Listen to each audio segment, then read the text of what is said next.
So Canadians are getting ripped off when they go to the grocery stores, and they're getting ripped off with their cell phone fees because we're paying some of the highest in the world. And now we've learned that Loblaw is teaming up with Rogers and Bell to rip off Canadians even more with their cell phone prices by limiting choices. And we know what happens when you limit choices. Limiting choices means higher prices for Canadians. This is wrong. The Prime Minister promised to lower cell phone fees. They're sky high. He promised to lower grocery prices. They're sky high. The Prime Minister needs to realize that he has the power to stop corporate greed. So we're calling on, I've written a letter directly to the Commissioner to investigate what's going on. Clearly, this looks like another example of anti-competitive behavior, which is ripping off Canadians. More proof that corporate greed is driving up the cost for Canadians. And we've got to stop corporate greed from ripping off Canadians. I'll do that again in French, then I've any questions you have, I'm ready for.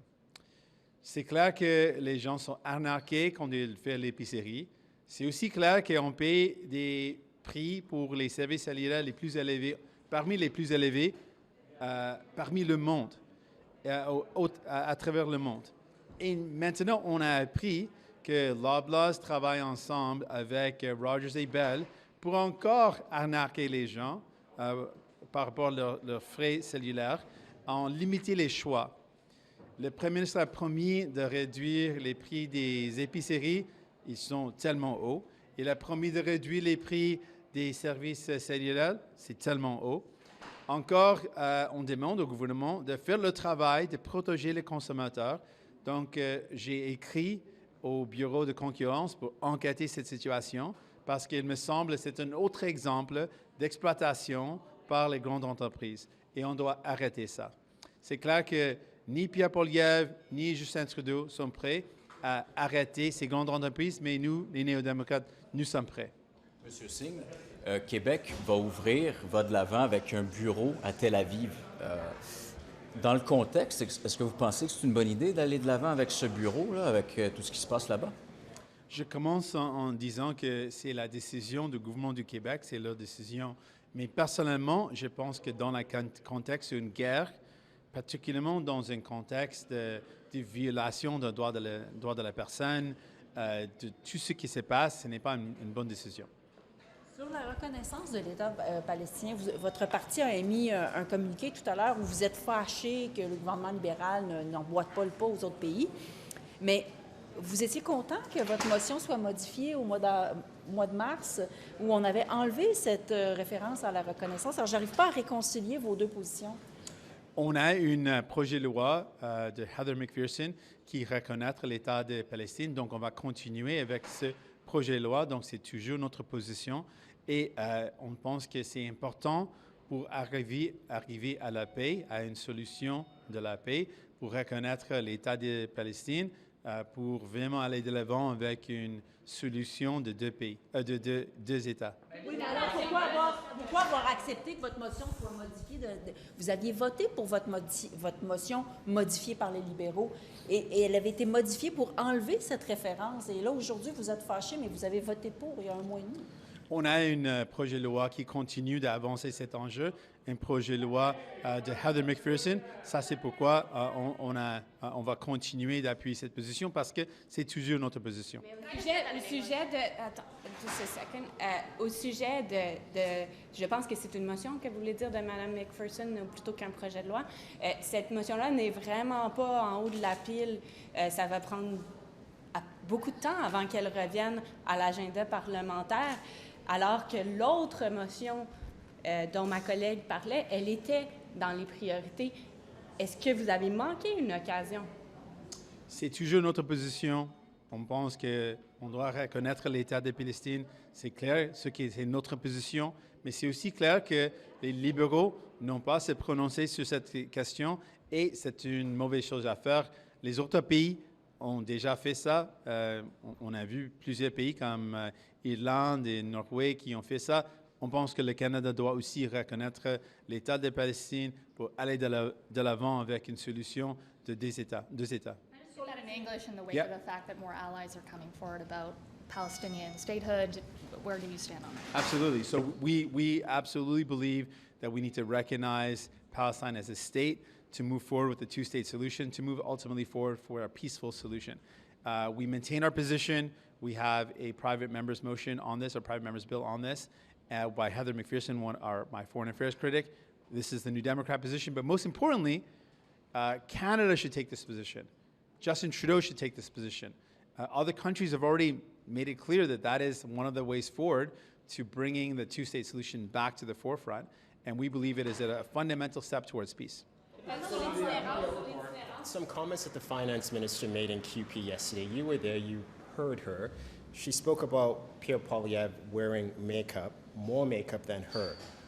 What went through your mind when you heard that, especially when there's a lot of conversation about decorum and how we conduct ourselves in the House? Yeah, I don't think it's necessary to make personal attacks against Pierre Poilievre when we can make lots of attacks on the fact that he wants to cut people's pensions, he wants to cut people's services, he wants to take away dental care from seniors, even though he's had dental care paid for by the taxpayers for most of his adult life. He wants to take away birth control. While we want to move forward with diabetes medication and devices, he wants to take that away.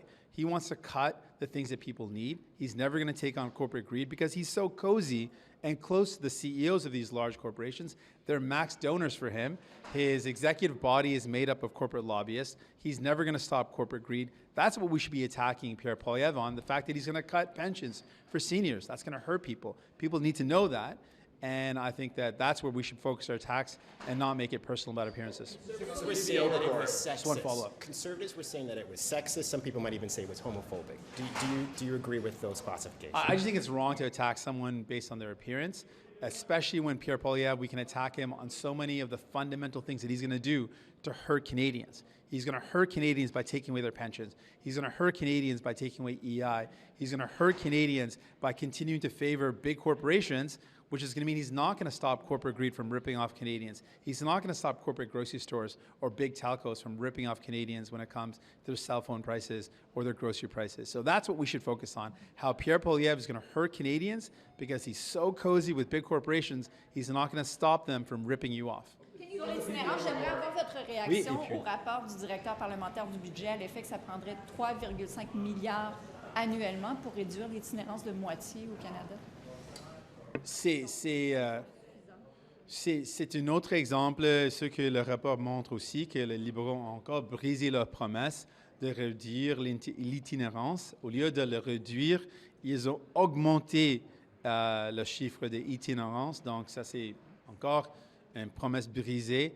Le gouvernement libéral et Justin Trudeau doivent agir pour construire du logement abordable, de construire du logement social, pour faire face à ce grand problème à travers le pays. On the PBO report, Parliamentary Budget Officer saying it costs another $3.5 billion annually to meet the homelessness reduction goals the government has set out by 2027, 2028. Minister Fraser pointing to their housing initiatives as a way to try to square that circle. What do you think the government should be doing here to try to actually achieve that goal? What Justin Trudeau has done again and again is make promises and then break them. And they make a lot of big announcements and then never follow through. That's why we've been using our power to force them to actually deliver for Canadians. So what they need to do is start building homes that people can afford. Invest in and then build homes to address the housing crisis, the homelessness crisis. This government does a lot of announcements but doesn't do a lot of action. We need to see action to take the seriousness of what we're going through right now, to respond to the seriousness of what we're going through, to make sure we actually see solutions. That's what Canadians need. On the Loblaw deal, can you just explain what specific mechanism you think the government needs to take in order to prevent this from happening or stop this? Yeah, there's a number of things. So first of all, we need stronger laws to protect consumers. We need stronger anti-competitive, or when these anti-competitive behaviors happen, they need to be investigated immediately and they need to be stopped in their tracks. The Liberals and Justin Trudeau act like they have no power to stop this. They absolutely do have the power and the responsibility to stop big corporations from ripping off Canadians. That is the role of government. And Justin Trudeau acts like they can't do anything about it. His ministers act like, we don't know what to do. You've got the full power of the federal government to protect Canadians. That's what you should be doing, protect them. Use laws to strengthen protections for consumers. Use laws to stop these type of anti-competitive behaviors that rip off Canadians. Stand up for Canadians and protect them. And so we're calling for an investigation by the Competition Bureau to look into this, to investigate this. we've seen big corporate bread producers and corporate grocery stores fix the price of bread. They colluded to do that in the past. We're worried that they're colluding right now to fix the price of groceries. We're also worried that now with what we're seeing, they're working with cell phone companies to jack up the price of cell phone fees. This is wrong, and we need an investigation. Thank you. Thanks so much, Missy.